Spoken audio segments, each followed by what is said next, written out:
Bienvenue dans Au-delà des performances, le podcast qui met en lumière comment une bonne hygiène de vie peut devenir une véritable force motrice pour exceller tout en restant aligné avec ses valeurs et en préservant sa santé mentale et physique. Je suis Carole Messonnier, naturopathe, et dans ce podcast, je vous invite à découvrir les coulisses de la réussite des dirigeants et des entrepreneurs. Ensemble, nous irons à la rencontre de ces leaders qui, derrière leurs performances, partagent leurs routines, leurs défis, mais aussi les leçons qu'ils ont tirées de leur expérience. Un nouvel épisode vous attend tous les 15 jours pour explorer comment ils ont traversé des périodes où leur bien-être a été mis à rude épreuve. Ils nous confieront ce qui leur a permis de rebondir face à ces défis, ainsi que les habitudes qu'ils adoptent aujourd'hui pour rester performants tout en préservant leur équilibre. Aujourd'hui, je reçois Romain. Après avoir ouvert un escape game à Paris, il a lancé un bar gaming à Montpellier l'année dernière. Il nous partage des difficultés à trouver l'équilibre pro-perso, notamment ce fameux bouton off qu'on cherche tous quand l'esprit ne s'arrête jamais, ainsi que l'importance du sport et des échanges pour son bien-être. Un échange honnête, réfléchi et profondément humain pour celles et ceux qui veulent entreprendre sans se perdre en chemin. Bonne écoute! Bienvenue Romain. Salut Carole. Merci d'avoir accepté mon invitation pour venir dans mon podcast. Merci à toi de m'inviter. Avec plaisir. Pour commencer, est-ce que tu peux te présenter et nous raconter ce que tu fais aujourd'hui ? Oui, bien sûr. Donc, moi, je m'appelle Romain, j'ai 36 ans, je viens d'Île-de-France à la base, où j'ai ouvert un escape game sur Paris. Ça fait maintenant près de 10 ans. Il va avoir 10 ans en octobre. En plus de ça, ça fait maintenant près de 5 ans même plus de 5 ans que je suis installé à Montpellier. Et depuis 1 an, j'ai ouvert un bar un petit peu particulier dans le centre-ville de Montpellier, qui est un bar dédié à la pop culture et au gaming, dans lequel il y a plein de particularités, et notamment des tables tactiles pour jouer à des jeux vidéo rétro. Quand on a préparé ce podcast, tu m'as parlé, quand je t'ai demandé un petit peu quel thème pourrait être intéressant à aborder, très rapidement, tu m'as parlé du sport. Est-ce que c'est quelque chose qui a toujours fait partie de ta vie ? Complètement. J'ai grandi dans une famille qui est assez sportive de manière générale, donc ça m'a toujours accompagné. Je suis adepte de sport, à la fois à voir et à en faire. Et c'est sûr que aujourd'hui, dans mon quotidien, je suis un peu frustré puisque j'en fais pas suffisamment par rapport à ce que j'aimerais. Mais voilà, j'ai vraiment besoin de me défouler, mais indépendamment de ça, c'est aussi une bonne excuse pour avoir des moments de partage avec mes amis. Parce que je suis pas très adepte du footing, plutôt de sport en groupe, de manière générale. C'est quoi du coup ta routine sportive en général dans la semaine ? T'as des choses qui sont très calées ? J'en ai eu, pas trop en ce moment, le bar me prenant beaucoup de temps et beaucoup d'énergie, puisque il faut faire tout ce qui n'est pas du service pendant la journée et du service le soir. Donc autant dire que le temps libre est un peu limité, mais sur les moments où c'est un peu plus tranquille, j'essaye 1 fois par semaine au moins de faire un sport de raquette. Je suis aussi engagé dans une association où on fait du foot avec des personnes nouvellement arrivées à Montpellier de plein de pays différents. Donc le dimanche matin, comme en ce moment je travaille pas le samedi soir, j'arrive à trouver l'énergie pour me motiver à faire du football. En plus avec des gens très sympas de tous les âges. Donc voilà, c'est un peu ça mes points habituels, on va dire.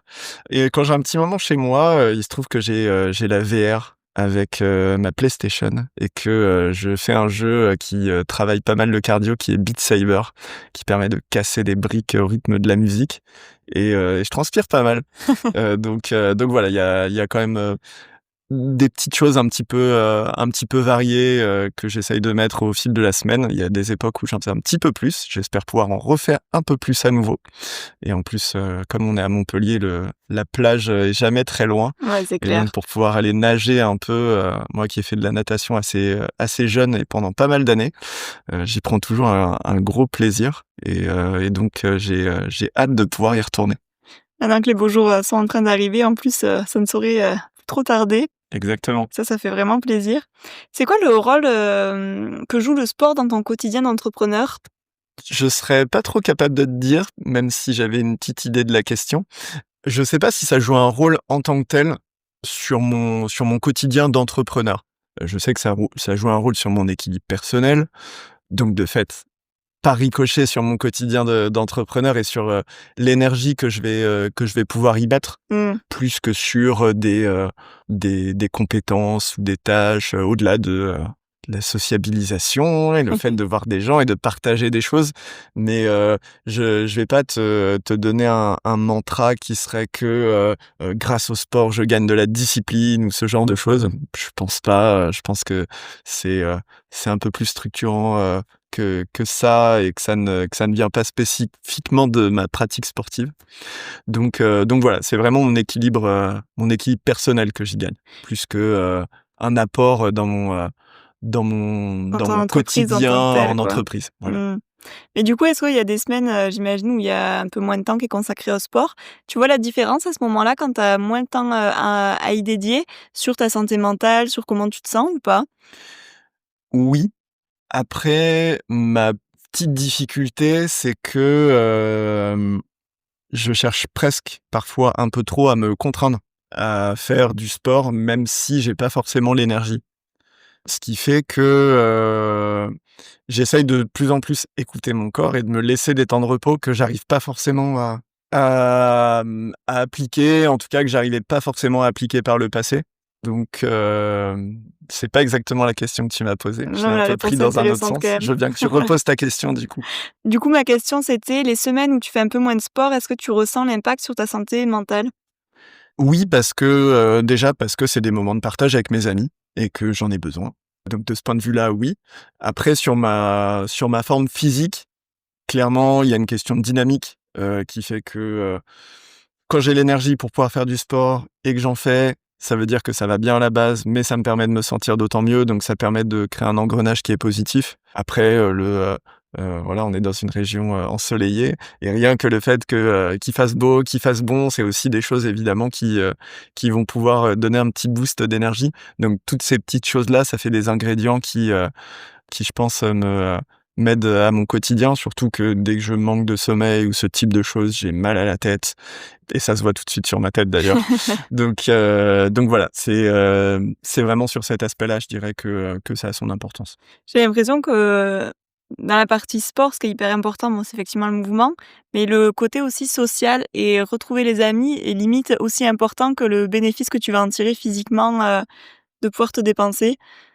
Complètement, complètement, je dirais que, oui, évidemment que, le fait d'être en bonne forme physique, de pas se sentir, lourd, apathique, c'est très, très important, parce que en plus ça joue énormément sur mon moral, donc ça joue sur l'énergie que je vais pouvoir donner au quotidien, indépendamment évidemment de l'inconfort physique. Mais c'est clair que, il y a vraiment ce côté partage qui pour moi est super important et que donc, combiner les 2 c'est toujours bien. Il y a des moments où j'ai fait, du sport avec mes amis et où j'avais pas l'énergie et où je voyais que, c'était pas agréable pour moi, que j'étais pas forcément très agréable aussi avec eux.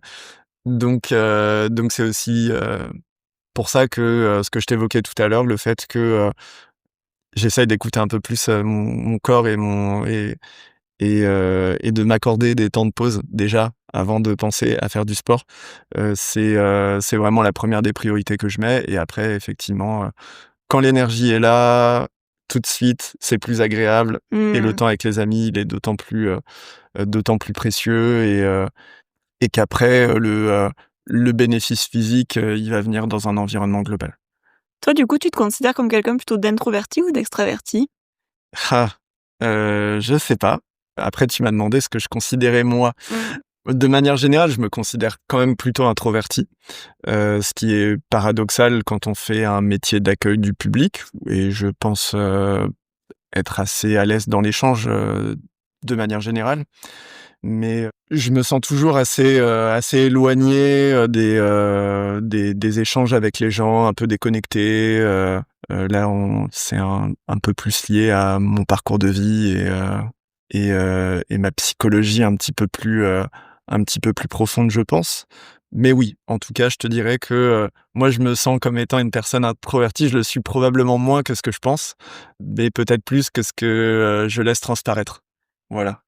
Parce que c'est vrai que, du coup, quand on est introverti, toutes les soirées au bar ou mine de rien, ça demande, beaucoup d'énergie, sociale, j'ai presque envie de dire. Plus les moments au sport, alors qui sont très sympas et très conviviaux, mais qui rajoutent aussi une part d'énergie sociale, nécessaire. Tout à l'heure, tu nous parlais beaucoup de que tu apprenais vraiment en ce moment, ou que tu étais en tout cas beaucoup plus à l'écoute de ton corps, de tes ressentis. C'est quoi les signaux chez toi, comme quoi là, attention, c'est un peu limite, il faut reprendre un peu plus de temps pour toi, pour te reposer? Il y a un signal clair qui est que, dès que je sens que je fais quelque chose parce que je me dis qu'il faut que je le fasse, plutôt que parce que, j'en ai vraiment l'énergie et l'envie, bah, j'essaye à chaque fois d'être attentif à ça. Pour donner un exemple plus éloigné du sport, j'adore aller au cinéma. Voilà, j'avais ma carte illimitée et cetera. J'y vais quand même toujours, régulièrement et justement, quand on a les cartes, illimitées, je suis le genre de personne qui me dit: «Il faut pas que je gâche et donc faut que j'y aille» et donc Mmh. presque je me contraignais à y aller chaque semaine et il y a ce côté vraiment, engagement évidemment par rapport aux autres, mais même, engagement par rapport à moi-même. Il y a, un phénomène que beaucoup de gens connaissent qui est, la peur de louper des choses et cetera et donc j'ai envie de voir la dernière sortie ciné, j'ai envie de vivre des expériences, régulièrement, d'aller dans des manifestations et cetera et donc c'est plutôt là-dessus que je cherche à m'améliorer, disons pour moins m'user. Heu, Même si avec les longues journées de travail, le fait de s'user, il est quand même là. Mais en tout cas, faire que voilà, quand il y a des moments de repos, réussir à les accepter en ce moment, je suis dans une période où j'enchaîne, vraiment les journées de, 14-15 heures et j'avoue que, le week-end dernier, je me suis retrouvé avec un week-end assez tranquille où j'ai pas vu grand monde, j'ai pas fait beaucoup de choses et en fait, j'ai eu l'impression que c'était presque vide, alors que des activités à faire, j'en ai, je pourrais en trouver plein, je peins, j'ai plein de films et de séries à voir, pour parler de ça, mais tellement accroché sur le quotidien au travail et ça a tellement, pris une place importante en ce moment que c'est difficile de se dire: «Non, non, fais rien, repose-toi» et tu vas voir que dans un jour ou 2, tu vas clairement sentir ton énergie, je vais être, plus joyeux, je vais être plus motivé à faire des choses. Mais il y a aussi l'envie de pas trop déconnecter avec les gens trop longtemps et de Mmh. toujours chercher du lien et ouais, c'est un équilibre qui est pas simple, avec Ouais. lequel je lutte, depuis toujours et je lutterai toujours, avec, je pense. Du coup, tu me disais donc tu as quand même des grosses journées de 10-15 heures, 16 heures, donc assez prenantes et quand tu fais rien, est-ce que tu arrives à couper le cerveau sur, les pensées, ton entreprise, ce que tu dois faire et cetera ou pas? C'est super difficile. Ça dépend évidemment des périodes. Mmh. Là, il y a eu pas mal de changements, au sein du bar qui m'ont rajouté un engagement supplémentaire. Je compte bien, mettre en place des choses pour que ce soit de moins en moins le cas, mais j'accepte que cette période ne me le permette pas trop et pour tout te dire, là, y compris pendant la nuit, en fait, j'ai eu des périodes où en fait je me réveillais au milieu de la nuit et vraiment, physiquement, je sentais une forme de pression. Mon cœur repart, très fort et ouais, ça a été, ça me l'a fait pendant un petit temps. Il a fallu que je trouve des moyens de quand même, essayer de, déconnecter un peu plus pour, calmer ces éléments-là, pour, petit à petit, couper de plus en plus. Je m'isolais au maximum en mettant des boules caisses, ce genre de choses pour vraiment qu'il y ait aucun bruit et pouvoir pourtant je suis pas dans un quartier bruyant, mais en tout cas pour qu'il y ait, le moins de choses possible qui puissent perturber mon sommeil.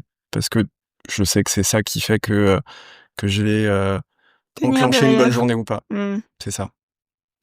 Et tu arrives du coup à, c'est quoi du coup ces trucs que tu as mis en place pour vraiment réussir à couper donc les boules caisses? Il y a d'autres techniques que tu as vues qui Ouais, marchaient alors bien pour toi? il y a eu plein de choses. Déjà, quand ça a vraiment été trop poussé, j'ai pris des médicaments pour ça. Clairement, c'est pas du tout une démarche qui est, quotidienne pour moi.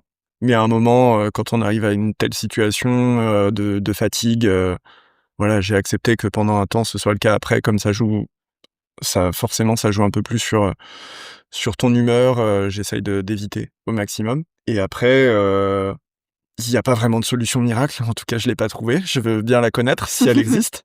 Mais voilà, ça a vraiment été me forcer à avoir ces temps de repos qui a permis d'enclencher une démarche plus tranquille et voilà de peut-être partir de quelque chose d'un peu suivi, d'un peu, même, avec des médicaments, jusqu'à, jusqu'à arriver à, assez rapidement à lâcher tout ça et à s'isoler au maximum et à accepter le repos et évidemment à alléger le quotidien au travail, qui est quand même la première des choses qui permet. Relativiser évidemment, mais bon ça c'est pas des choses qui se calculent, c'est pas facile. Ouais. Parce que c'est vrai que tout à l'heure quand tu disais, que tu avais d'un coup le cœur qui s'emballait, moi ça me fait penser du coup à symptômes de crise d'angoisse, des choses comme ça, c'était ça? Complètement. Mmh. Oui, oui, je pense que c'est ça. C'est, à partir du moment où j'ai en tête qu'il faut faire quelque chose, c'est très difficile de vraiment accepter que c'est pas forcément urgent, que Mmh. c'est pas à la seconde. Évidemment, plus le temps passe et heureusement, j'arrive à prioriser, mais il y a toujours un petit élément au coin de ma tête qui me dit: «Ah, faudrait quand même que tu te libères de cet élément-là. Faudrait quand même avancer sur cet aspect-là». Et c'est la charge mentale qui est associée en fait, plus que l'urgence du truc quoi. Complètement, complètement et d'ailleurs, je le vois d'autant plus que, quand je termine le boulot, que je rentre à, je sais pas, 12:30, 1 heure, il y a besoin d'un temps pour, Redescendre. redescendre. Exactement. Je peux pas arriver, paf, 10 minutes après, je m'endors. Non, ça c'est pas possible. J'ai besoin d'avoir ce temps pour redescendre et ça fait que ça crée, des décalages dans mon rythme, quotidien aussi. Donc c'est aussi ça. C'est, je cherche à me donner le temps suffisant pour décrocher, sauf que comme je veux renchaîner le lendemain, eh ben, j'ai tout de suite ça en tête Mmh. et donc j'arrive pas vraiment à décrocher. Mais déjà je regagne des week-ends, donc les week-ends me permettent De souffler un peu. de souffler un peu, de au moins recharger. C'est pas suffisant pour, bien gérer la semaine, mais quand j'arriverai à passer, de 10 heures par jour au lieu de 15, ce sera déjà plus tranquille. Ouais. Ce sera presque des vacances du coup. Un exercice moi que j'aime bien conseiller, peut-être pas quand il y a des crises d'angoisse ou des choses, aussi violentes ou prenantes en tout cas, mais quand il y a beaucoup de rumination mentale, tu vois, de pensées dans la tête et qu'on a du mal à s'endormir à cause de ça par exemple, c'est le scan corporel. Je sais pas si c'est quelque chose que tu as déjà essayé? Pas du tout, je sais pas ce que c'est. En gros, c'est un exercice qui consiste à alors moi j'aime bien proposer de le faire en écoutant, comme ça il y a pas besoin de se concentrer sur les parties du pas besoin de se concentrer sur la démarche en tout cas, tu suis juste, l'écoute. Et en fait, le but, c'est de scanner son corps et d'aller ramener de la détente, à chaque partie. Tu vois? Donc tu vas te concentrer sur ton front. Si tu es là avec tes sourcils froncés parce que tu es beaucoup dans la réflexion, hop, je redétends, mes sourcils. Tu vas descendre au niveau des mâchoires, tu vois? Pareil, souvent on peut avoir les mâchoires très contractées, très serrées. Je vais ramener de la détente, je vais relâcher les mâchoires. Les épaules, voilà et tu en fait, tu scannes comme ça chaque partie du corps et je trouve que là où c'est intéressant, c'est que le fait de vraiment se concentrer sur ces sensations physiques, ça permet de décrocher un peu le cerveau et les pensées et ça aide à plus facilement, par exemple, s'endormir quand des fois on a du mal parce qu'on rumine trop, on a trop de choses dans la tête. Voilà, reconnecter au corps, ramener de la détente, ça des fois, c'est le petit cap qui permet de s'endormir plus facilement, quoi. OK, je vois. Écoute, je vais essayer. Je Je te t'en prie. donnerai mon bilan de si j'y arrive, ou pas. Ouais, avec plaisir. Mais c'est sûr que tu parles de la mâchoire serrée, ce genre de choses. J'ai toujours eu un côté très, où je serrais les dents la nuit, tout Mmh. ça, j'ai eu, comment on appelle ça? Une gouttière, Ouais. pendant un petit temps pour, arrêter d'user mes dents à force de serrer les dents. Donc ouais, ouais, c'est sûr que le côté, tendu physiquement, ça empêche de dormir. Mmh. Donc oui, j'ai mon petit rituel de me mettre une série dont je me fous en fond Ouais, pour, pour occuper le cerveau. exactement. Mmh. C'est vraiment dans cette perspective-là. Même si je sais que peut-être qu'au bout de 10 minutes, je vais juste me concentrer sur le son et puis à un moment, je vais décrocher. Mais même en faisant ça, j'arrive à décrocher, j'arrive à m'endormir. Mais il y a un moment, le sommeil me rattrape. J'arrive plus à en avoir le bon fil et donc là, il y a le réveil et des fois, c'est 1 heure, 2 heures, 3 heures à réussir à me rendormir. Et sauf que, ben, passer une certaine heure, c'est difficile et ça fait trop juste. Ouais. Voilà. et de récupérer assez, pour enchaîner après, quoi. Exactement, Mmh. tout à fait. Est-ce que tu vois des liens entre, ta pratique sportive et ta manière de gérer ton entreprise? Alors on l'a abordé un peu tout à l'heure, pas dans le sens, comment mon sport impacte mon entreprise. Dans la manière d'aborder le sport, est-ce que tu vois des liens à faire avec l'entreprise ou pas? Enfin avec l'entrepreneuriat? Mmh, je crois pas. Je te dirais que, sur ce volet-là, pour reprendre un peu ce qu'on s'est dit tout à l'heure, ça dépend ce qu'on fait, ça dépend à quelle fréquence on le fait, ça dépend quel objectif on se donne Ouais, et justement, c'est peut-être ce côté objectif qui va faire la différence. qui va, qui peut faire le pont Mmh entre mh. les 2. C'est que, voilà, quand je vais être, je sais pas, sur une partie de tennis, bah, mon objectif, c'est de gagner le point suivant et puis c'est de gagner le point d'après et puis c'est d'essayer de gagner le match et heu et que forcément, pour l'entreprise, ça va être un peu ça. C'est, j'ai réussi à concrétiser, cette grosse réservation. J'ai réussi à faire que les gens soient satisfaits, à faire, telle avancée sur le fonctionnement du bar et donc c'est cette succession de micro, objectifs qui, à la fin, peuvent donner un résultat un peu structuré, Mmh. un peu satisfaisant. Ouais. Après honnêtement, je suis loin d'être un acharné, quand, je fais, je sais pas du foot ou du tennis ou ce genre de choses. Je suis à me dire, «Oh là là, j'ai perdu» et que ça me fasse ruminer, hein. Ouais, Très ouais, ouais. clairement, c'est pas le cas. J'oublie le jour même, de, ce que ça a donné, c'est vraiment la satisfaction de me dire, «J'ai senti que j'avais bien joué, pas bien joué», Mmh. ça va être, ou là, bah, ça fait que tout de suite le moment va être plus agréable ou pas. Donc c'est pas tant la performance par rapport à un éventuel adversaire Par que rapport à le soi-même, ouais, c'est ça, et que les la sensations, satisfaction, ouais. Mmh. complètement et pour l'entreprise, il y a évidemment un peu ça, de se dire: «OK, j'ai fait ces avancées-là». S'appuyer sur la conviction que à force de réussir, à faire des bonnes choses, ça se paye notamment au niveau du chiffre d'affaires, notamment auprès de la satisfaction client, de la satisfaction des équipes, d'être satisfait du produit qu'on propose. Même s'il y a des éléments extérieurs qui font que, voilà, les gens, peut-être une semaine en particulier, ils ont pas envie de sortir.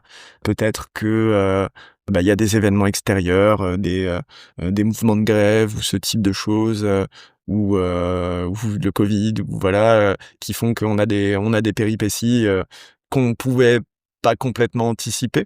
On peut anticiper le fait qu'on va avoir des péripéties, on sait qu'on en a, forcément, mais on peut pas anticiper l'ampleur, on peut pas anticiper ce que c'est, la durée et tout. Mmh. Donc il faut essayer d'être tranquille par rapport à ça, ce qui est impossible, en réalité. On n'est jamais complètement tranquille face aux imprévus de toute façon. Et c'est intéressant parce que tout à l'heure, tu parlais, d'y aller, en fait, vraiment un objectif après l'autre, et je vais faire le parallèle, avec la naturopathie parce que moi, c'est quelque chose que je dis, je pense systématiquement en accompagnement. Que dans l'hygiène de vie, c'est important d'avoir un peu cette même approche, d'y aller un pas après l'autre, une petite habitude à la fois, parce qu'on voit bien que quand on veut tout changer d'un coup, bah, tu tiens pas sur la durée, tu t'épuises et puis tu relâches tout et c'est pire que mieux, peut-être pire qu'avant même. Donc c'est important, de manière générale, quand il y a des objectifs, que ce soit professionnels ou même personnels, qu'on veut vraiment, améliorer, ben, là, l'exemple, c'est l'hygiène de vie, d'y aller, voilà, un pas après l'autre, d'être capable de regarder en arrière aussi de temps en temps. Qu'est-ce que l'accumulation de tous ces pas a donné? Et bah, mine de rien, bah, ça c'est quand même pas si mal souvent, ça fait plaisir, et voilà, y aller, accepter les petites victoires, les unes après les autres, quoi. Ça m'étonne pas et on voit bien que, par exemple, une personne qui va s'engager dans un régime, drastique, Mmh. et bah, souvent, au bout d'un moment, on lâche et en réalité, tout le bénéfice qui a pu un peu être, gagné, Mmh. pendant ce régime et ben, il reste pas. Non, parce qu'en plus, alors certes, tu vois sur le coup, là concrètement dans l'exemple du régime, tu vois sur le coup le bénéfice, sur la balance concret, on va dire. Mmh. Mais ce que tu vois pas, c'est l'impact, émotionnel et psychologique que ça va avoir, en fait, ce régime ultra drastique, toute la culpabilisation, la pression que tu vas te mettre au quotidien et qui vont être, vraiment délétères, sur le long terme, quoi, et sur la répétition parce que Pour te dire, je sais que, ce que tu décris, enfin ce qu'on évoque là par rapport au régime, je trouve que ça fait une bonne, un bon lien aussi, sur ce qu'on disait sur le sport et sur le fait que, il y a le bénéfice qui est là, à court terme, physique, mmh, mais si à la fin c'est pour pas y prendre du plaisir, voilà, c'est un peu triste Ouais. et qu'en plus de ça, sur le moyen terme, on s'en dégoûte et l'impact, il peut être d'autant plus important et je sais que, moi, j'aime bien manger, j'aime, voilà, me prendre un bon repas, pas forcément toujours très sain et clairement, c'est aussi pour ça que je fais une activité physique. C'est que, je sais que je serai jamais quelqu'un qui va, presque rien manger ou manger de manière, ultra saine, Mmh. et que c'est aussi une manière de dépenser mes calories forcément, de faire du sport. Donc, je préfère rentrer dans un engrenage où je me fais un peu plaisir niveau nourriture et si j'essaye de trouver des sports sympas que de faire, j'allais dire ni l'un ni l'autre, non, il y Oui, a des gens qui y arrivent très bien et qui y prennent plaisir, mais en tout cas, voilà, je sais que c'est pas mon caractère. ouais. Bah, après, là, pareil, dans l'alimentation et de manière générale dans l'hygiène de vie, tu l'as évoqué dans le sport, si on ne trouve pas de plaisir dans ce qu'on fait, au bout d'un moment, c'est compliqué, quoi, hein. C'est hyper frustrant, c'est hyper, même pour sa santé mentale, enfin, à un moment, je vois pas trop comment, sur le long terme, quelque chose qui te fait pas plaisir peut vraiment t'apporter un bénéfice. Même si sur le papier, tu manges, ce qu'il faut dans ton assiette, si à chaque fois, tu y vas et que ça te rend triste, ça te dégoûte, c'est, avec des mauvaises émotions associées, je suis pas sûre que ce soit réellement bénéfice pour toi, Oui, sur ton corps, il y quoi. a quand même le sentiment du devoir accompli qui, des fois, peut booster les gens. Ouais, un peu. Je me dis que, quand on fait toutes les personnes qui courent énormément, il y a c'est chiant de courir. Mais il y en a qui Évidemment, aiment il y en a vraiment qui aiment ça, ça, il y en ouais. a qui aiment vraiment ça, mais pour la plupart des gens, c'est vraiment ce sentiment d'avoir bien transpiré, d'avoir fait un effort, même si sur le moment, bon, bah, voilà, c'est pas forcément très fun, Mmh. il y a quand même un ressenti global qui est présent. Je pense que ça peut venir aussi, bah, de la libération d'endorphines, et de la sensation que tu as après la course, tu vois? Mais par exemple, pour l'alimentation, si vraiment enfin, moi, c'est vrai après, il y a des personnes qui, tout le monde n'accorde pas la même, importance, on va dire, à ce qu'ils mangent et au bonheur gustatif. Moi, je suis un peu comme toi, j'aime bien manger, me faire plaisir, dans les assiettes et moi, je sais que, par exemple, une assiette, ultra réglo, healthy tout le temps, ça me correspondrait pas forcément parce que ça me frustrerait, quoi, au bout d'un moment, en fait, tout simplement, quoi, hein. Donc ça veut pas dire qu'il faut pas manger sain, il faut manger sain, mais l'équilibre tient, dans du bon, dans du moins bon et dans la manière dont on l'aborde, quoi. Quand on le ressent trop, faut se faire plaisir. Je pense que Ouais, c'est je pense qu'il faut se ça le plus laisser important. ouais, faut se laisser une marge de manœuvre, quoi et pas être trop dans la surexigence et le contrôle absolu tout le temps, quoi. Je suis assez d'accord. Il y a un autre thème très intéressant qu'on a abordé, quand on s'est vu la dernière fois et auquel j'aurais pas forcément pensé, d'entrée à évoquer dans ce podcast, c'est le lien entre entrepreneuriat et vie amoureuse. Est-ce que tu peux, me dire un petit peu, pourquoi tu m'as proposé ce thème, Oui, c'est forcément un élément qui compte. Je peux pas faire évidemment de généralité, mais c'est sûr que, quand on est, très engagé au quotidien dans son entreprise et là encore, j'espère l'être de moins en moins et j'ai confiance sur le fait que ça va l'être. Pour, mon escape game qui a maintenant 10 ans, j'ai pu l'être progressivement, mais je sais que quand je l'ai ouvert et que, avec mon associé Laurent, on bossait, littéralement 7 jours sur 7 de 10 heures à minuit. On se gardait juste, comme on parlait du sport, le lundi matin pour se faire un tennis ensemble, voilà, pour faire le lien avec, le sujet d'avant. Bah, je suis bien content d'avoir lancé l'escape game, bah, quand j'étais célibataire, ce qui a été aussi le cas pour le bar. Heu, Pas parce que, j'ai pas envie de relations et de partage et bien au contraire, je viens même de l'évoquer notamment avec le sport, c'est tout l'inverse. mmh, Mais parce que, plus on fait rentrer des éléments extérieurs dans sa vie, plus il y a une part d'incontrôlable, forcément. Le lancement d'une entreprise, c'est profondément instable. Il y a plein de choses qui se découvrent. Il y a plein d'incertitudes qui sont là. Et c'est sûr que, bah, c'est déjà, certains le vivent mieux que d'autres. Moi, pas spécialement. Et donc rajouter, cette dose d'incertitude, d'énergie à donner à quelqu'un d'autre aussi, c'est super difficile. De le faire, c'est un effort supplémentaire. C'est un effort supplémentaire et dans un moment où cet effort-là devient une vraie contrainte. Alors qu'il y a efforts, qui font partie de la vie évidemment et on peut bien les aborder, on peut même y prendre du plaisir. On parlait de la course à pied tout à l'heure, voilà, il y en a qui font des efforts qui font plaisir. Mais voilà, c'est vraiment comme ça que je le ressens, je te dirais. Là, dans ta réponse, tu as évoqué le fait que c'était, donc il y avait beaucoup d'énergie à donner dans l'entrepreneuriat et que c'était aussi, très challengeant et beaucoup de découvertes. Qu'est-ce que tu as découvert sur toi depuis que tu es entrepreneur? Ce que j'ai découvert sur moi, je sais pas si c'est une découverte sur moi-même, puisque toutes nos actions au quotidien font qu'on en découvre plus sur soi-même. Je pense que ça je me donne toujours comme objectif, comme on parlait d'objectif, de chercher à m'améliorer. Mmh. Voilà, pour le dire au sens large et c'est sûr que, la multitude de situations, face, à laquelle on peut être confronté, quand on lance une entreprise, si on se remet pas en question, de toute façon, on va à l'échec. On n'est pas un bon entrepreneur. J'en suis à peu près convaincu Mmh.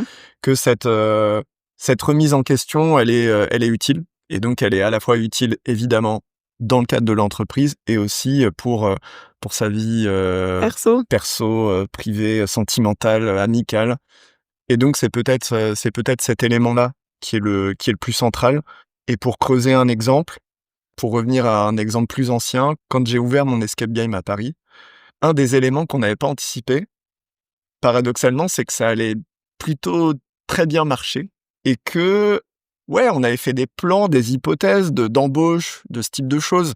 On les a pensées progressivement. Mais à l'épreuve des faits, bah, on s'est retrouvé avec des salariés, on n'avait jamais été dans cette situation-là et que, en plus de ça, l'entreprise a grandi progressivement. Donc, autant le début, quand on était 2, 3, 4, à peu près la même génération, on partageait beaucoup de choses, on était dans un lien, même amical. Quand l'entreprise a continué à développer à un certain point et qu'il y a eu 10, 20, 30 salariés, ça a pas été la même chose Mmh. et ça a été très difficile de changer sa manière de fonctionner, sa manière de voir les choses dans sa relation avec les salariés de l'entreprise. Parce que, parce qu'en fait, tout le monde n'a pas le même rapport au travail, forcément. L'engagement de chacun, il est pas le même, sans parler évidemment du fait que quand c'est son entreprise, il y a Un normalement engagement, un ouais, engagement supplémentaire bien sûr. et que donc ça peut tout de suite créer des situations assez compliquées. Donc le volet vraiment, relations humaines, qu'on appelle, basiquement le volet RH, c'est quelque chose qu'il a fallu apprendre sur le tas et ça permet d'apprendre une forme de recul par rapport aux situations. On parlait du contrôle et du manque de contrôle. Clairement, quoi de plus, impossible à contrôler que les envies, des uns et des autres, de l'approche que chacun va avoir, du sérieux qu'il va avoir envie de mettre. On peut essayer de faire passer des messages, mais évidemment chacun est ses bienheureux à son libre arbitre et donc on parlait de manque de contrôle, je crois que là, on est en plein dedans. Parce qu'on a pas de maîtrise, sur l'autre par rapport à ça, quoi. C'est sûr, c'est sûr et donc oui, je pense que là-dessus ça m'a vraiment fait évoluer. J'espère que ça me permet d'évoluer dans le bon sens. Je me questionne tous les jours, sur ça, parce que j'ai toujours envie d'être à l'écoute et attentif à ce que chacun, au sein de l'entreprise, pense, veut, souhaite. Mais pendant très longtemps, et c'est encore un peu le cas aujourd'hui, et ben, je vais, faire des efforts au prix de ma propre santé, Mmh. pour, satisfaire au maximum et que à la fin, l'espérance d'avoir une forme de, retour sur investissement, pour le dire, dans un terme, assez froid, bah, il est pas forcément au rendez-vous Mmh. et donc il faut pas voir ça, voir ces relations-là comme un aspect, immuable, transactionnel, OK pour, aider, pour rendre des services dans la mesure du possible, mais jusqu'à une acceptation, de pas trop tirer, sur la corde, soi-même. Mmh. Tu arrives à la poser toi, du coup, cette limite aujourd'hui avec tes employés? Tu me parles de, la limite en termes de relationnel ou en termes de faire des efforts pour eux? En termes de ouais, en termes de relationnel, en gros, la limite que ce soit pas toujours, ça vienne pas toujours gratter plus et que tu arrives, tu vois, à poser ce truc de: «Bah, non, là, en fait, c'est pas possible», Déjà, j'exprime plus, la manière dont moi je ressens les choses. Je fais comprendre que, j'ai besoin qu'ils aient une forme d'indépendance, qu'ils ne comptent pas tout le temps sur moi. On parlait du fait de décrocher et cetera. On a un outil de discussion instantanée que beaucoup connaissent qui est Slack, sur lequel je fais passer pas mal de messages. Voilà, je l'ai pas sur mon téléphone. Quand je suis en service, je suis en service et le week-end, je ne vais pas dessus, à part si je décide vraiment de faire la démarche de travailler, parce que j'en ressens l'énergie et que j'ai un sujet qui me vient. Mais en tout cas, j'ai bien fait passer le message que, on me contactait que en cas d'urgence et de vraie urgence et que si c'était pas une urgence, si la situation faisait que soit mon aide n'allait rien indispensable. changer Ouais. dans l'immédiat, soit que même j'allais pas vraiment pouvoir aider face à la situation, et ben, ma réponse, si on m'appelait, serait de dire: «Est-ce que tu as regardé tel endroit? Est-ce que c'est vraiment urgent?» Et voilà, pour vraiment faire passer ce message de manière un peu forte peut-être, mais je le mets en place et on m'appelle pas. Donc au moins j'ai droit, à ces moments de déconnexion, il y a pas quelque chose qui me rattrape et ça, c'est vraiment une leçon pour le coup que j'ai tirée de l'ouverture de l'escape game où, comme je l'ai dit, c'était 7 jours sur 7, quasiment 24 heures sur 24 Mmh. et qu'au début, j'avais pas ce réflexe de déconnexion. On voyait toutes les problématiques. En plus, un escape game, il se passe toujours quelque chose. Il y a quelque chose qui se casse, il y a des histoires de réservation, de paiement, de tout ça. Donc, avoir réussi à un moment à fixer cette limite-là, je sais qu'elle m'avait beaucoup aidé et que là, quand j'ai ouvert le bar, j'ai clairement tout de suite mis Ça en place. cette Dynamique, barrière-là, ouais. pour justement pouvoir, mettre tous les ingrédients possibles pour couper, pour souffler, donc là-dessus, ouais, là-dessus, il y a eu une vraie évolution que j'ai sentie au fil du temps et en plus, si je faisais pas ça, là, le bar est lui-même ouvert 7 jours sur 7. Donc, des sujets, des problématiques, il Il y a pourrait y en toujours, avoir quoi. tous les jours et des choses à faire avancer, il y en a tous les jours aussi. Mais il faut accepter qu'une entreprise, c'est un temps long Mmh. et que, c'est pas parce qu'il y a eu une péripétie sur, 1 jour, 1 semaine, 1 mois que la pérennité de l'entreprise est fondamentalement remis en cause. Heureusement que, même, au niveau des banques, j'espère en tout cas ne pas connaître une expérience où, ils me diraient, «Bah, si vous réglez pas ça demain, c'est fini». Je pense qu'ils ont envie de retrouver leur investissement et qu'eux aussi, ils savent qu'il y a quand même un temps long, à prendre en compte. Mmh. Du coup, c'est vrai que donc toi, c'est ton bar là que tu as ouvert avec un associé, enfin avec 2 associés exactement. Quand on regarde un peu sur les réseaux, tout ça, c'est souvent, enfin on peut retrouver ton image, ton visage, c'est quelque chose qui est facile pour toi de mettre ton image sur ta marque ou pas? C'est pas naturel. Mmh. C'est pas naturel, c'est paradoxal de dire ça alors qu'on est en plein échange, qui va être diffusé. Sans Heu, vidéo. c'est pas en vidéo, mais malgré tout, voilà, c'est quand Ton même image, ouais, se raconter personnellement. soi-même. Mmh. Je pense que je l'aurais pas fait, il y a pas si longtemps et puis je le fais aussi, pour toi, Parce qu'on se connaît. parce qu'on se connaît. Mais en gros, le fait de mettre mon image, j'ai compris, parce qu'on me l'a dit et parce que ça paraît évident que, pour créer un lien, pour créer des habitudes, un certain nombre de clients, pour un bar, voilà, ils ont besoin de se dire qu'il y a des têtes régulières qui reviennent, qu'il y a un échange qui se fait, qu'il y a un lien qui peut se faire. Même si en réalité, on parlait de toute la sociabilisation qui pouvait être présente dans un bar, dans les faits, quand on est dans un rush, Oui, tu pas le temps de ma papoter, quoi. sociabilisation, c'est de Mmh. prendre des commandes, de les faire, de faire l'encaissement, quand j'ai un peu plus de temps, de m'assurer que tout se passe bien pour les gens, qu'ils ont ce qu'il faut. Voilà, j'en suis pas à des grandes discussions et à faire que tout le monde soit, mes meilleurs amis. Mmh. Même si, pour, parler de quand, je travaillais pour l'Escape Game, ce qu'on se disait à chaque fois avec Laurent, c'est qu'un bon game master, c'est, donc le maître du jeu, celui qui accueille les groupes. S'il arrive à faire qu'à la fin, le réflexe que tu as, c'est de te dire: «Oh là là, qu'est-ce qu'il était sympa, j'irais bien boire un coup avec lui», Mmh. c'est que tu as quand même réussi quelque chose dans l'expérience. Bon là, pour le coup, on parle pas d'aller boire un coup, on est déjà dans un bar, donc tout ça, c'est déjà fait. Même si nous, on se pose pas pour boire un coup. Mais pour vraiment cet aspect-là de rapport avec les gens, oui, c'est important dans le quotidien au sein du bar et ouais, je sais pas trop où est-ce que je voulais aller avec tout ça. J'ai perdu mon fil. On était sur, être le visage de la marque et Être le te mettre visage en de la avant, marque. pour, sur C'est ça. Bah, du coup, j'ai pas complètement décroché, ça va.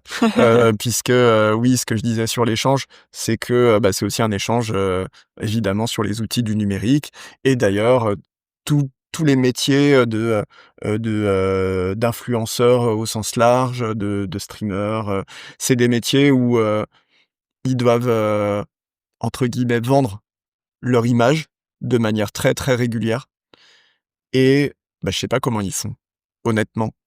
Parce que, on parlait du côté décroché, mmh, de l'importance de décrocher.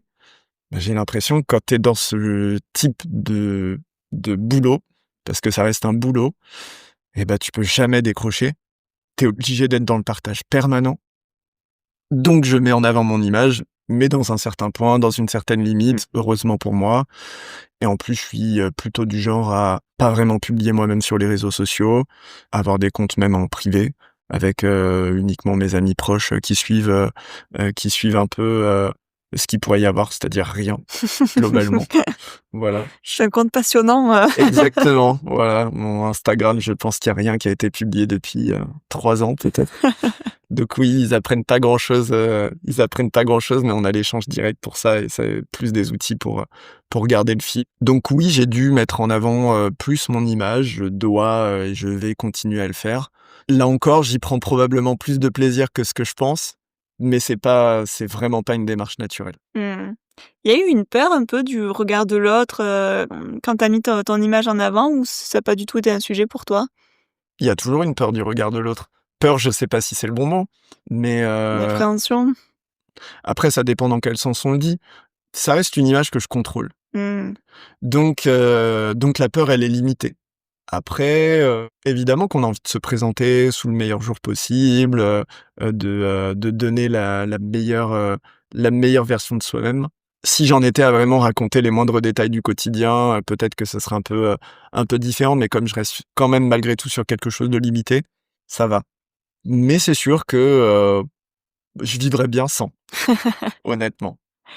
Du coup, que ce soit avec, l'escape game ou avec le bar, au final tes entreprises ça tourne beaucoup, autour de ce lien social.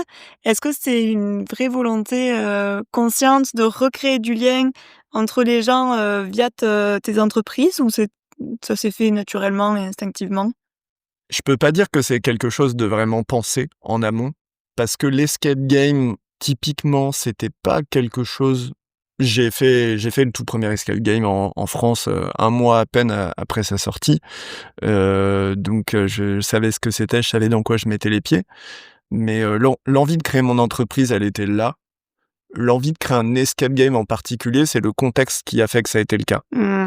Je me suis pas dit: «Tiens, vas-y, il faut vraiment créer un escape game, allez, c'est parti». Il y en a qui ont eu cette démarche-là et tant mieux pour eux et depuis, j'en ai quand même fait, beaucoup. Je serais incapable de dire, en tout cas, peut-être plusieurs centaines et après pour ce qui est du bar, ça a vraiment été une étape où j'avais envie d'enclencher un nouveau projet. Ça faisait plusieurs années que je vivais ici à Montpellier et vraiment je me disais que, j'ai fait une liste d'idées qui pourraient venir et en présentant ça à celui qui est, devenu mon associé, qui s'appelle Romain comme moi, on a convenu ensemble que par rapport à nos profils, par rapport à notre parcours, l'idée de ce bar, rétro gaming, parce qu'à la base c'était surtout ça, même si on a élargi le champ, ça nous correspondait bien à tous les 2 et c'est ça qui a fait qu'on y allait.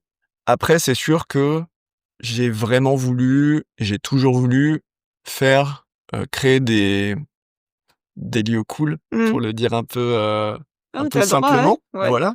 En tout cas des endroits où j'ai envie d'aller. Mmh. Voilà, pour le dire de manière, un peu plus large. J'ai jamais eu envie de créer, je sais pas, une solution marketing B2B et cetera. À un moment, j'étais quand même, le début de ma carrière professionnelle a fait que j'étais quand même assez, lié au numérique, à la sphère du numérique au sens large et l'envie de créer une entreprise dans ce domaine-là, elle a été forte. Peut-être que ça viendra un jour, je sais pas, mais en tout cas, ça a toujours été, des outils directement à visée du grand public où, j'ai, jamais voulu développer une structure qui vraiment, était un peu cachée. Je voyais vraiment ça comme, qu'est-ce que j'aurais envie d'avoir moi en tant que personne, client, consommateur, selon l'outil, au quotidien et donc bah, du coup, là, ce qui a émergé, c'est cette idée de bar avec voilà, des quiz, des blind tests, des jeux vidéo, du stand-up, des retransmissions de matchs de foot, de trucs comme ça, et dans un endroit sympa, le centre de Montpellier, où on est bien, où on profite bien et voilà, ça a vraiment été, Cette ce fil envie-là. Mmh. conducteur-là qui m'a fait à la fin lancer ce projet. Du coup, maintenant, ça fait, plus de 10 ans que tu es entrepreneur? Quasiment. C'est Si on compte la création, le temps de création, oui, ça fait plus de 10 ans. Ouais. C'est quoi aujourd'hui qui dans ton quotidien, dans tes routines, dans tes habitudes, va vraiment supporter ton activité? Dans quel sens tu me poses cette question? Dans le sens, est-ce que tu as identifié, en ces 10 ans des choses, un peu, inébranlables, très importantes à ton quotidien pour, bah, tenir le coup, tenir le cap dans des périodes très chargées? Des choses qui que tu sois dans le down ou, en pleine forme, c'est toujours présent et ça va vraiment, tu vois, supporter, porter, ton bien-être, quoi? Ouais, mais il y en a pas, pour une raison simple, c'est que tu présentes les choses en se disant que pendant toutes ces années, il y a pas eu de haut et de Ah bas, bah, il y a pas si. eu de gros bas, mais j'ai l'impression que je ne fais que de vivre des hauts et des bas et Ah bah, que si, donc il y a justement, je dis que c'est quelque chose qui reste dans les bas et dans les hauts ou est-ce que tu as identifié quelque chose qui vient à ce moment-là, vient t'aider, en fait? les échanges avec mes proches. Ouais. Voilà, avec ma sœur, avec, mes amis les plus proches, qui, voilà, qui en plus, physiquement sont à Paris en ce moment, donc je les vois pas forcément au quotidien, mais et ma sœur qui est à Tokyo et donc autant dire que on se voit pas forcément tous les jours, mais on prend du temps, on discute, 1 heure, au téléphone, de temps en temps, et c'est ce partage-là qui Mmh. va être inébranlable. C'est qu'avec toutes les péripéties qu'il peut y avoir, dans ma sphère intime comme, évidemment, dans le volet, entrepreneurial, il y a, des gens qui sont là pour le partage. C'est un travail aussi de se dire qu'il faut le partager, que ça peut-être pas que ça mérite d'être partagé, mais dans le sens où c'est nécessaire pour moi de partager à ce moment-là ces éléments-là. Peut-être pour les remettre à plat, Mmh. c'est aussi à ça que servent, je pense, les psychologues. En tout cas, moi, c'est ce qui me motive, à aller en voir une. C'est, de pouvoir, développer, une analyse de la situation et peut-être remettre en perspective certaines choses. Peut-être, justement, de ne pas minimiser certaines choses aussi, ce qui est, un peu trop souvent depuis toujours, mon cas, je pense, de me dire, je devrais pas me prendre la tête pour si peu, je devrais pas me faire des nœuds au cerveau à cause de ça, là, l'avantage, c'est que, une relation, clairement établie, professionnelle, avec une personne qui s'ennuie, à écouter, ce que je peux lui raconter, sur moi-même. Mais au moins je me dis pas que j'ai fait chier mes amis pendant 1 heure ou 2 avec ça. Mais j'essaye malgré tout quand même de le faire un peu, dans un dosage qui est supportable pour eux. Ça fait combien de temps, du coup, si tu OK pour le partager, que tu vas voir une psy? Ça fait, bah, après il y a eu des phases, Ouais. j'y suis allé, j'ai arrêté et cetera. Là, j'ai un rythme, assez peu régulier où je vais y aller 1 à 2 fois par mois et c'est depuis quelques années, je sais pas, depuis 3 ans peut-être. Mmh. C'est pas on parlait de routine, c'est pas une routine hebdomadaire, que Ouais. je ferais, qui, Non, vraiment tu serait indispensable pour, mon équilibre au quotidien. ouais. Mais et au contraire, le fait d'espacer, ces moments-là d'échange, ça me permet de pouvoir, pas trop être dans la culture de l'instant Mmh. et de pouvoir le remettre en perspective sur ces dernières semaines, il s'est passé ça Mmh. et le truc, c'est que je vois clairement que, selon le jour où je vais y aller, bah, si j'ai l'énergie et que je vais être positif et joyeux et blagueur et des fois, bah, je vais être complètement claqué et être très, fataliste, pessimiste sur ma vie, sur mon quotidien, sur, ce qui peut s'y passer, sur le temps qui passe, sur tout ça, quoi. Donc voilà, c'est aussi une manière de passer son humeur du jour, peut-être. Bah, ça fait du bien, hein. Moi, je sais que j'en vois une aussi de psy et sur le même rythme que toi, tu vois? Je suis à peu près sur une fois par mois et c'est vrai que je trouve que enfin, moi, pour le coup, c'est vraiment, même si c'est pas régulier toutes les semaines, c'est vraiment un indispensable à mon bien-être, parce qu'on fait le point. Moi, ça me permet à chaque fois de comprendre, des fonctionnements, des choses, hyper intéressantes, pour le coup, c'est vraiment quelque chose qui me supporte. Alors j'ai une dernière question pour toi, Romain. Est-ce que tu peux nous donner ta définition de la performance? Si je le mets sur un axe qui est, intime, je vais raccrocher quelque chose que je t'ai dit un petit peu plus tôt. C'est le fait de chercher à s'améliorer soi-même, d'améliorer, son cadre de vie, d'améliorer, je sais pas, son rapport aux autres, les éléments qui permettent d'améliorer sa santé, c'est-à-dire, trouver un bon équilibre entre, son temps de repos, son sport, son, ses activités, avec les gens, d'un peu moins, se poser des questions aussi. C'est peut-être ça l'élément le plus important de la performance, c'est d'essayer de ne pas penser à être dans une logique de performance Mmh. et je crois que, c'est probablement commun à beaucoup de personnes et aux entrepreneurs peut-être encore plus, le fait d'aborder sa vie et son quotidien comme, ce que je disais tout à l'heure sur les objectifs, les petits objectifs et Mmh. cetera. Le meilleur des objectifs, c'est peut-être de pas s'en poser Ouais. et j'y suis pas arrivé encore. Honnêtement, je pense que ça me bloque dans beaucoup de choses d'ailleurs, plus d'un côté, personnel d'ailleurs que d'un côté professionnel. Donc voilà, la meilleure des performances pour moi, c'est peut-être de pas trop en avoir. Voilà. Parce que dans la démarche d'amélioration, tu prends des fois des temps pour vraiment, comme on évoquait un peu tout à l'heure, faire, une pause et regarder le chemin parcouru et se mettre une tape sur l'épaule en mode, «Bien joué», Pas trop, pas trop, je me dis dans l'ensemble que mon parcours professionnel, si je le pose comme ça, factuellement sur du papier, voilà, j'ai, globalement réussi mes études, mon entrée dans la vie professionnelle, j'ai lancé une entreprise très jeune, une entreprise qui fonctionne toujours aujourd'hui, là, il y a des challenges, avec le bar, il faut réussir à stabiliser un petit peu les choses, mais il y a des indicateurs qui font penser que quand même ça va dans le bon sens. Mais d'un point de vue, sentimental, relationnel, bah, c'est le bordel quand même dans l'ensemble. Mais voilà, pour moi ça joue vraiment, sur cet aspect-là. D'accepter les rencontres sans y mettre trop d'attentes. Beh, quand on fonctionne un peu trop sous la forme d'objectifs, c'est c'est difficile de pas y compliqué. mettre d'attente, du coup. Je te dirais que plus le temps passe, plus j'arrive à, savoir ce que je veux pas Mmh.